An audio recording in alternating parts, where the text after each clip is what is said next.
Good morning, everyone. I see we've still got people that are joining, so we'll wait for just a few seconds and then we'll jump in.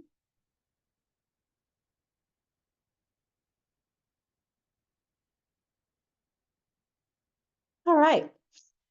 Hi again, and welcome to the Texas Energy Fund In-ERCOT Generation Loan Program live webinar. My name is Tracy Tolley, and I work at the Public Utility Commission of Texas, or the PUCT. I'm the project manager for the Texas Energy Fund, also known as the TEF. I'll kick off this webinar before I pass the hard work of answering the questions to my partner, Alfredo Zarate. Alfie? Hi, everybody. Thanks, Tracy. I'm Alfie Zarate. I'm with Deloitte. I've been with Deloitte for 8 years. I have 15 years of experience in corporate and project finance in the energy sector, and I'm very happy to be here today with Tracy and with y'all. Thanks, Alfie. So first off, we'd like to thank y'all for providing questions, which will help us to strengthen the guidance materials that we've developed and which will help us provide information to make the loan application process better for you, the applicants. During this webinar, we'll provide an overview of what to expect in the coming months, and we'll address your questions about the TEF and the loan program. We'll have a discussion about the program goals, the key dates, and the deadlines as well. We've received more questions than we may be able to answer in the time allotted, but we'll do our best. You can also submit new questions in the chat, and if we finish the questions that we have, we'll move on to answering the new questions you submit to us. Any questions that we don't get around to answering here today, we're going to follow up with an email to everyone with those answers sent to all of the program applicants. I'll now provide a brief overview of the Texas Energy Fund. The TEF provides grants and loans to finance the construction, maintenance, modernization, and operation of electric facilities in Texas. The Texas legislature passed Senate Bill 2627, the Powering Texas Forward Act, to administer TEF and allocate funding. The PUCT is tasked with administering the TEF programs and coordinating with the Texas Treasury Safekeeping Trust Company to manage the fund. The TEF has 4 separate programs providing either grants or loans, both inside and outside of the ERCOT power region for electric generation projects. The first one we're here to discuss today, the In-ERCOT Generation Loan Program. This program provides low-interest loans with a 20-year term to qualifying entities to build new or expand existing dispatchable electric generation facilities, which add at least 100 megawatts of new capacity to the grid. The loan program, in combination with the Completion Bonus Grant Program, which I'll discuss next, may provide up to $7.2 billion in funding and fund no more than 10,000 megawatts of new capacity to the grid. The second program is the In-ERCOT Completion Bonus Grants Program. This will provide grants paid in 10 annual installments, subject to performance, to qualifying entities for building dispatchable electric generation facilities, which add at least 100 megawatts of new capacity to the grid before June 1st, 2029. Our third program is the Outside ERCOT Grant Program, and this provides up to $1 billion in funding of grants for transmission and distribution infrastructure or electric generating facilities in Texas outside of the ERCOT power region for the modernization of infrastructure, weatherization, reliability and resiliency enhancements, and vegetation management. And then our fourth program is the Texas Backup Power Package Program. This provides up to $1.8 billion in grants and loans to qualifying entities to design, procure, and install backup power packages at facilities necessary to support community health, safety, and well-being. A backup power package is a standalone, behind-the-meter, multi-day backup power source. And that's the Texas Energy Fund. Now, before I pass it to Alfie, I'd like to encourage you all to please submit your applications as early as possible. We are reviewing applications as they are submitted. Early submittal will allow us to identify any administrative deficiencies and provide applicants an opportunity to resolve those before the application period closes. Once the application period closes, changes cannot be made to a submitted application. I'll now pass to Alfie for more information on the Texas Energy Fund Loan Program. Thank you so much. Thanks, Tracy. I'm going to the next slide. Okay, so this is an overview of the timeline for the loan program. Just before I get going, I'll say that these dates are subject to change based on the volume that we receive of applications and their complexity. But we intend to hit these dates that you see here, and we'll let you know if something changes in the meantime. So we started this process off back in May with the notice of intent. That was step one. And in order to apply for a loan, you will have had to submit an NOI. So everyone on this call should have submitted an NOI and currently has an application. That process is now closed, and we've moved into step two, which is the application submission phase. And that will go through July 27th. And as Tracy said, we're reviewing applications as they come in. So the sooner you can submit them, the sooner we'll be able to review them. After the portal window closes on the 27th, we'll have another additional period to review applications that may have come in towards the end of the deadline. And also in this stage, we will be doing additional review to make sure we've done a thorough job. And then we will submit to the commission our findings, and then the commission will invite loan applicants to due diligence. And right now we intend to have an open meeting on August 29th in order to have those invitations formalized. After the invitations are submitted, we'll enter into a due diligence phase. We also intend to share a loan agreement in August. I should have said that earlier in phase three. We'll get into that a little bit more in the Q&A. But during the due diligence phase is when we'll really look closely at a project's viability and creditworthiness. If there's any negotiations that are required on the loan agreement, that's when that will happen. And we expect that that should take up to 8 months, but it could be completed sooner depending on the applicant and their preparedness. After this phase, we'll move into phase 5, which is financial close. And at this point, all the loan documentation will be finalized and signed. Once that happens, we'll go into the next phase, which is conditions precedent. All applicants will have to meet the conditions precedent in their loan agreements. And once that has been satisfied, then we'll move into disbursement. And the initial disbursement for every loan recipient must occur before December 31st, 2025. Again, for phases 5, 6, and 7, depending on the applicant, these dates could happen and the timeline for those could be shorter than others.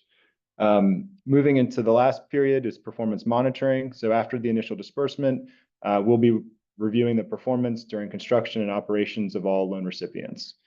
So this is an overview of the program itself. We'll get into more detail on some of these specifics in the Q&A. And also please refer to the rule and other materials that we have on the website for additional information. Okay, we can go on to the next phase, which is the Q&A. So again, just to thank you for submitting these in advance. We know we're getting more coming in, and we'll do the best we can to get through these and then take any additional ones that we may have if we've got the time. So let's go on to the first question. So the first question we received is, will there be a final round of applications accepted and further negotiations with those applications after that? If so, what is the expected time frame? So as I mentioned earlier, the window will close on the 27th of July at 11:59 p.m. Central, and the PUCT does not intend to open another application window. The TEF administrator intends to review all the applications that are submitted before the open meeting on the 29th. And any negotiations, if necessary, on the loan agreement will occur during due diligence at the TEF administrator's discretion. As we mentioned too, this timeline will depend on the volume of applications we receive as we get closer to the deadline. So we also have an estimated timeline that we shared here and also in the program manual that's on the website. So we can go on to the next question. All right, so how many loan applications have been completed and submitted to date? If the PUC will approve these applications in September and can only approve 25% of the total fund amount at one meeting, does the PUC contemplate having multiple meetings that month to get all the qualified projects to the due diligence phase? So we've received 125 notices of intent and expect close to them, or if not all of them, to be applicants. Currently, there are 21 applications that are submitted or in progress. And at this time, we're proposing applications to enter due diligence again after the open meeting on the 29th of August. So one other thing to note, an invitation to due diligence does not mean an applicant is awarded a loan. We walk through the steps that are going to have to take place before that.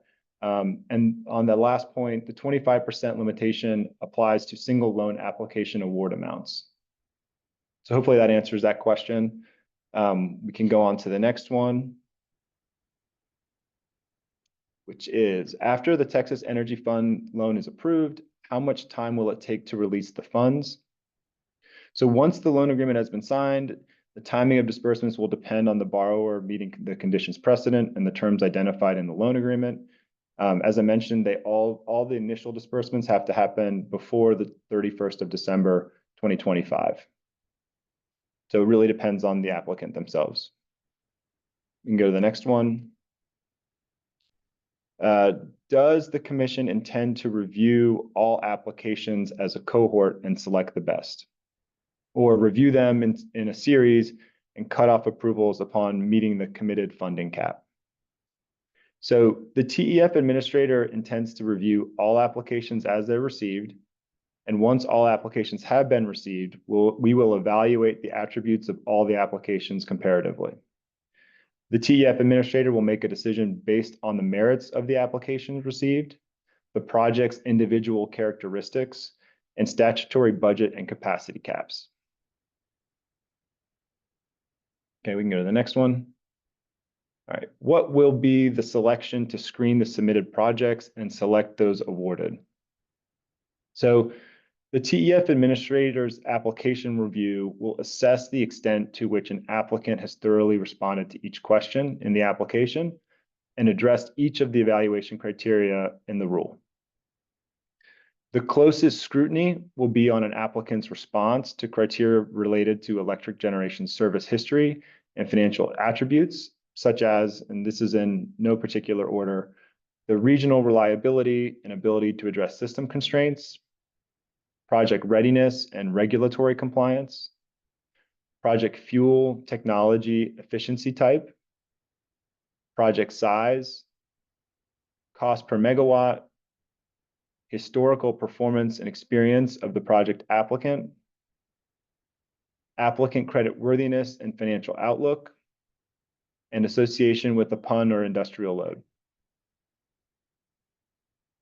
We can go to the next question. So can the TEF administrator provide additional details on the due diligence process and timeline? We expect due diligence to take no longer than 8 months. And for applicants that are more responsive, we estimate the process to be around 4 months. The estimated timeline for the loan application process can be found in the program application process section of the program manual, which is online. And it's imperative that applicants entering due diligence are prepared to commence with the process immediately and are quickly responsive to all requests by the TEF administrator. This last bullet is important and gets to the point that we discussed earlier in the timeline when it comes to due diligence, financial close, conditions precedent. The more prepared an applicant is to engage with the TEF administrator, the more quickly we will be able to advance their loan, should it be suitable for an award to disbursement. So we can go to the next one.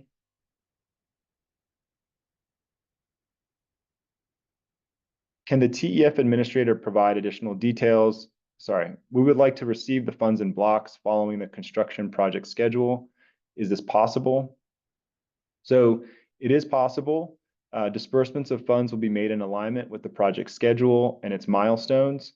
The loan disbursement schedule will be identified in the executed loan agreement for each applicant. As we said before, the initial disbursement of loan funds must be made by the 31st of December in 2025. And the disbursements, as we said, will be dependent on the applicant and the project itself. Okay. So when will a draft loan agreement be available for applicant review? So we intend to provide the draft loan agreement template after the application window has closed in August to all applicants that have been deemed administratively complete.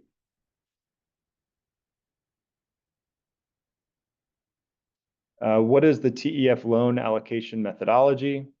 Could successful TEF loan applicants be allocated less debt than they have requested?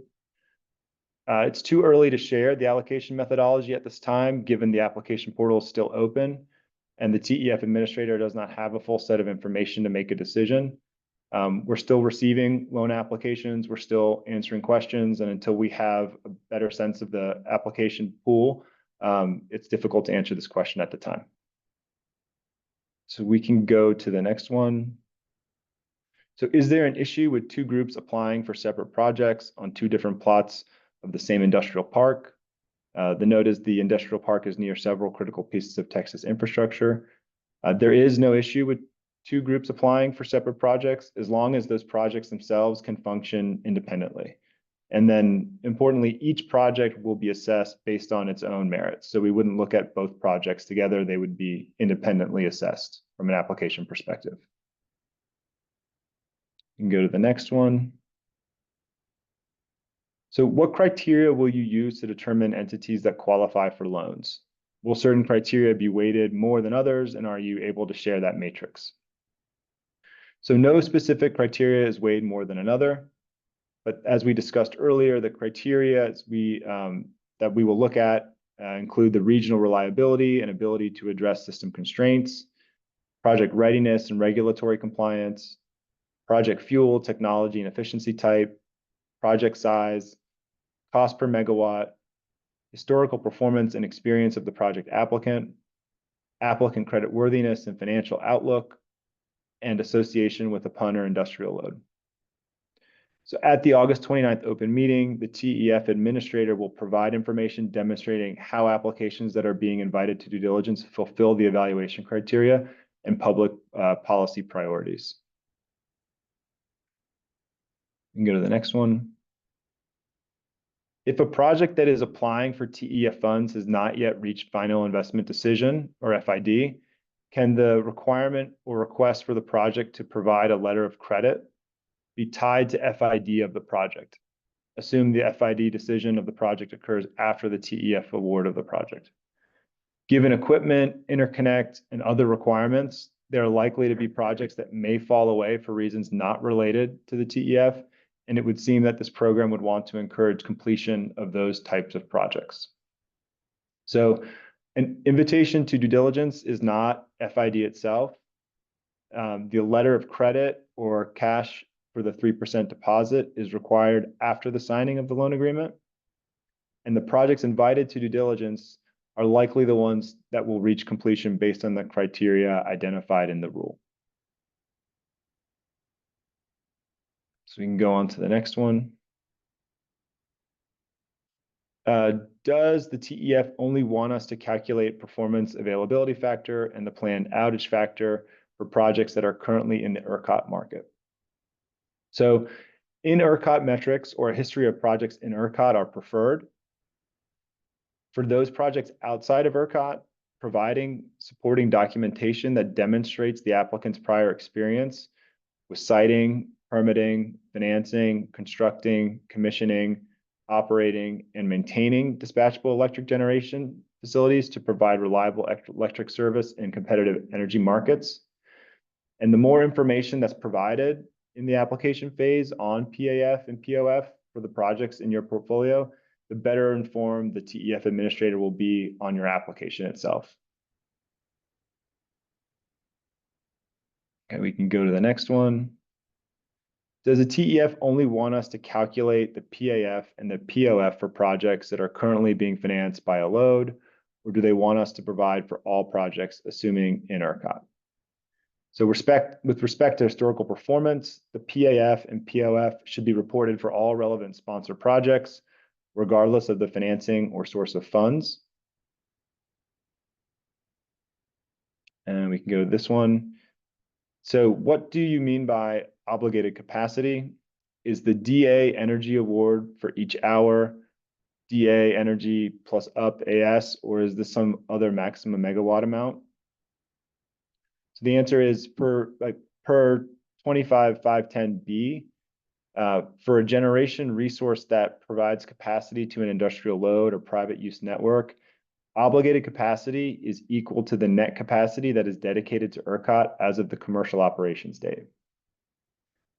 For all other generation resources, obligated capacity is equal to the adjusted seasonal net max sustainable rating, defined as the registered ERCOT seasonal net max sustainable rating adjusted for planned derates. So you can find more information in the rule itself on this question. And keep going. So in this question refers to a section of the application. In the history of electricity generation section, questions regarding experience. We are working with a partner that has experience, but the partner is not the applicant or the sponsor. Can we include that experience? The answer is yes, but please provide qualifiers and the nature of the relationship between the partner and yourselves and the applicant throughout the project lifecycle. So, okay, same section, history of electricity generation. The question in the application says, how many projects has the applicant completed in megawatts? If we have completed 3 projects that total 250 megawatts, should our answer be 250? The answer is yes. The question is specifying the number of total megawatts that the applicant has completed in its portfolio or in its experience and history. So we can keep going. So can we combine solar and gas and battery energy storage systems as a hybrid dispatchable system? A facility that uses gas may also include solar and BESS. However, only the capacity of the gas-fired portion will be considered as the dispatchable capacity.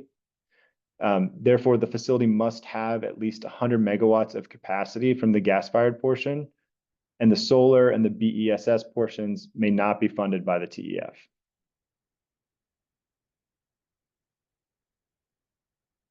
So this is more of a functional question in the application itself. Where do you upload a project description document? There's a lot of words here, but I'll get through them.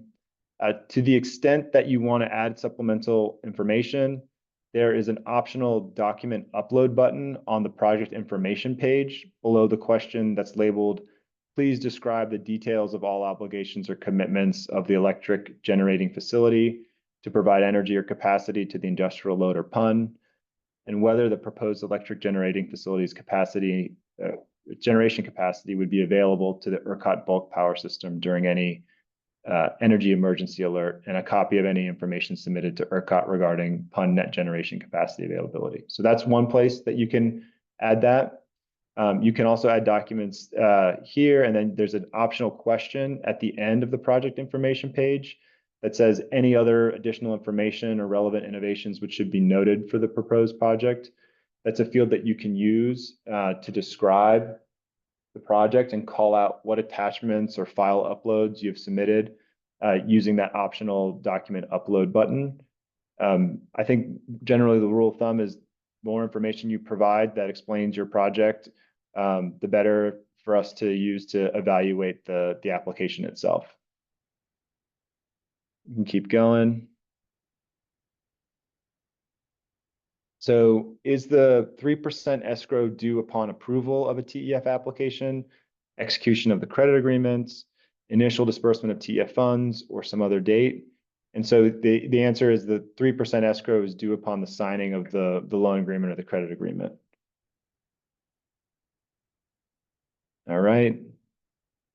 We can go to the next one. I think that's all the ones that we received. I know that we've got a few online, and we did get a few questions overnight and earlier this morning. So we will get answers to those. And let me just go through some of the ones live first. Hi, everybody. Tracy back again. And I'm looking at the live questions as well, Alfie. So I'll jump in because I see one here that is low-hanging fruit. You got it. Is the webinar being recorded for review later? And the answer to that is yes, it is. I don't know if y'all have had an opportunity yet to look onto the TEF online, but there is an additional pre-recorded webinar as well already existing. And after this webinar wraps, we'll upload this one as well. Okay.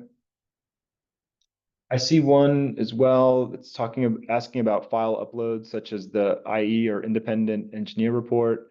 Is there a specific document that we need to upload for those? It would be helpful for some more specific guidance and or list of documents that are best for those items.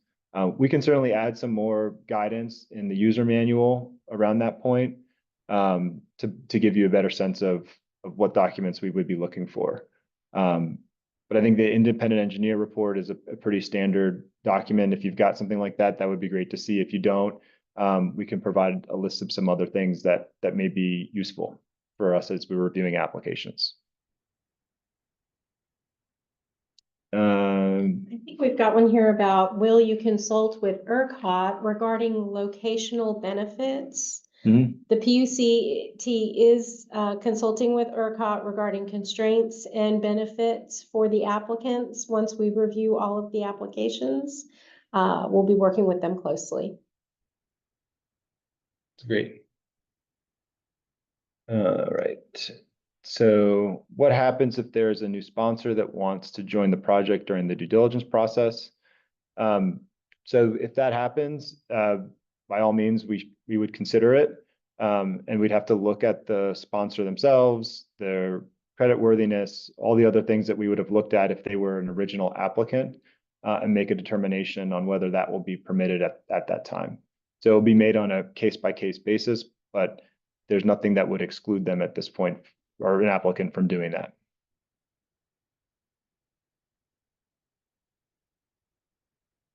All right. I see here we've got one. Does the application allow for multiple personnel to access and input information? And the answer to that question is yes. There is that functionality within the TEF portal for applications. I'm not the technical person though, so we've got people on staff that can help you with that. And in addition to that, the details on how to perform those functions are included within our manuals for filling out the application. Yep. But you can do it. It is configured for that. Yep. All right. Is it okay for ERCOT market participant citizenship attestation to come from the corporate sponsor rather than the applicant?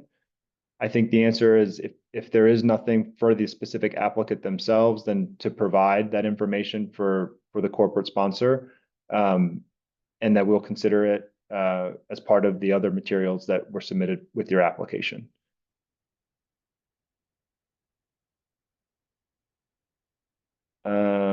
There's one on the questions that were submitted. So someone submitted 7 questions with the registration that weren't addressed. Should we submit these questions individually? We've received those. We didn't have time to prepare formal responses on them. So please, we will respond to them and send them out after the webinar.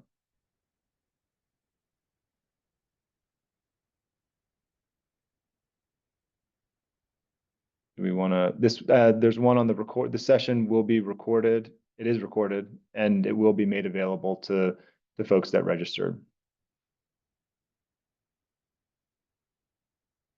Or sorry, I would say folks that have applications. So yeah, that's right. All right.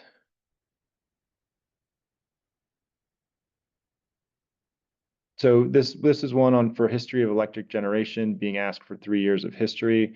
Do we use July 2021 to 2024 or just calendar year 2020 to 2023? I think the answer would be provide the most recent data as you can that's available to you. So if you have more recent data, that's more informative. But if you don't, then provide what you do have available that's most recent.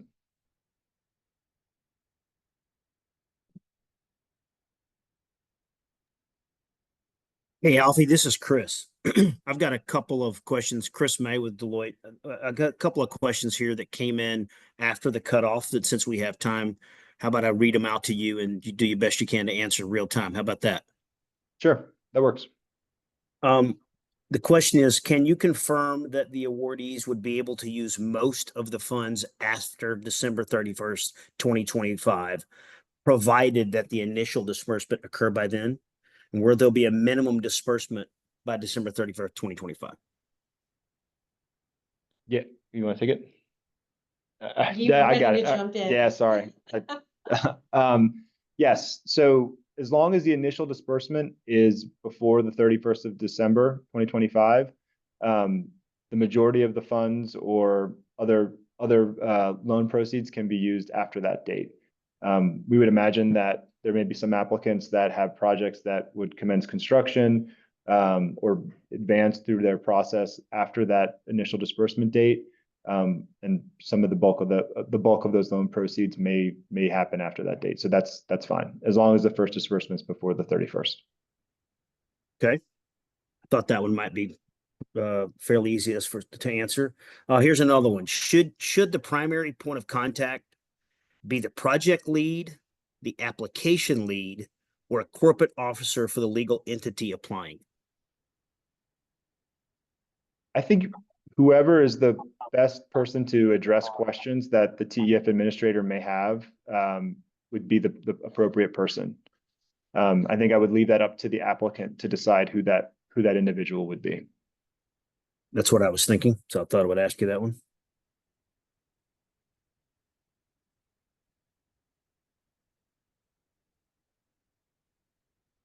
Trying to read if any of the others that we can answer real time here.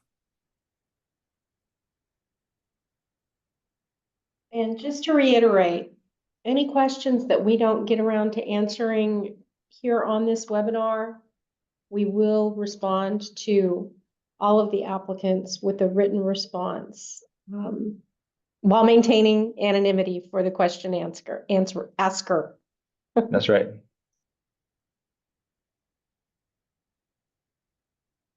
Okay.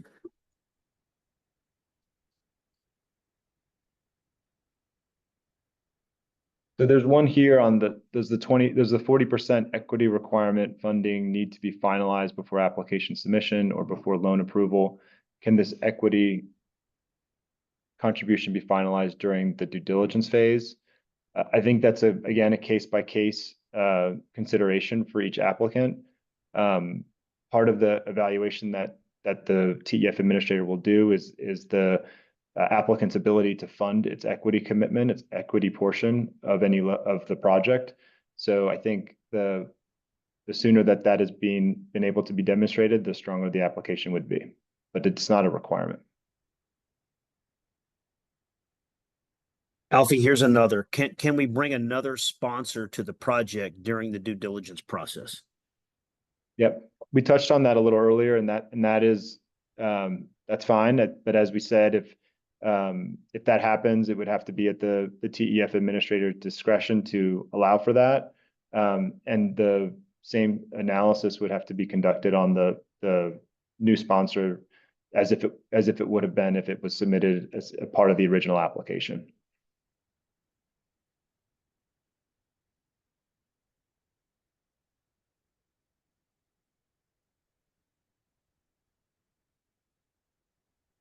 All right, I think. Hold on, we have one more here that we might want to do.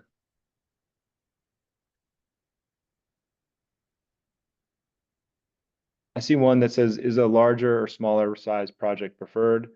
And say there is no preference at this stage for larger or smaller. We have the criteria that we discussed.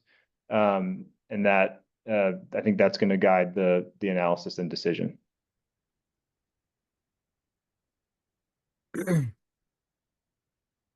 Here's another one that came in after the cutoff, but not live here, Alfie.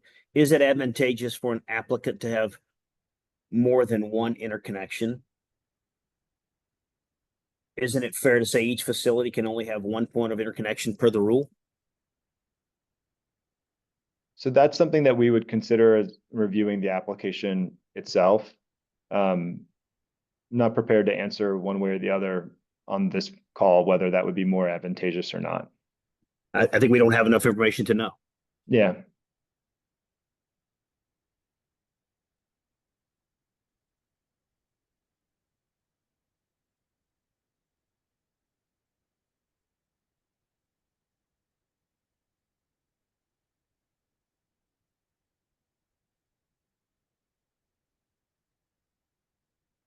So I see we have a question regarding completion bonus grants. I'm going to punt that question to the completion bonus grant webinar that we'll have in the future. We will respond to your question, however, with the other responses.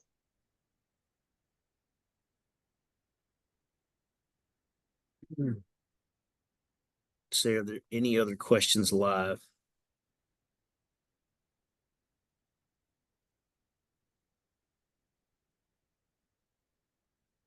See that last one that just came in, Alfie? There's couples still popping up here. Yeah. So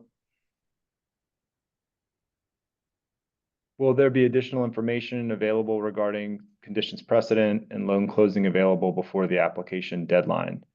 I don't think before the application deadline itself. That's something that would happen afterwards in August when we have the draft loan agreement, which would contain CPs and information on close and stuff like that.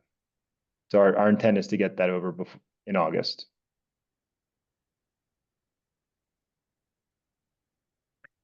And Alfie, So, unless you see another one here that we feel comfortable answering live, I think we might have exhausted, Tracy, what we want to accomplish on the call today.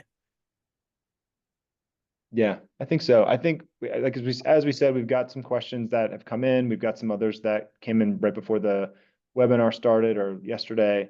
So we will get to every question that was received if we haven't already responded to it. And I'll thank you for your questions and your participation, and I'll hand it over to you, Tracy. Thank you so much, Alfie. We really appreciate the effort and the time that y'all put into providing these questions and allowing us to strengthen the application process once again. We will be providing those answers shortly. I also would once again encourage you to apply as early as possible. It will be to your great benefit to do so. Additionally, there are resources posted on TEF Online. The application manual is comprehensive, lots of great information in there. This webinar will be posted up once we wrap it up. Our application closes on July 27th, and that's going to be upon us before we know it. Once again, thank you so much for your interest in the Texas Energy Fund. We're here to help if you need anything. The contact information is on the screen. Please don't hesitate to reach out. Thank you so much. Thank you.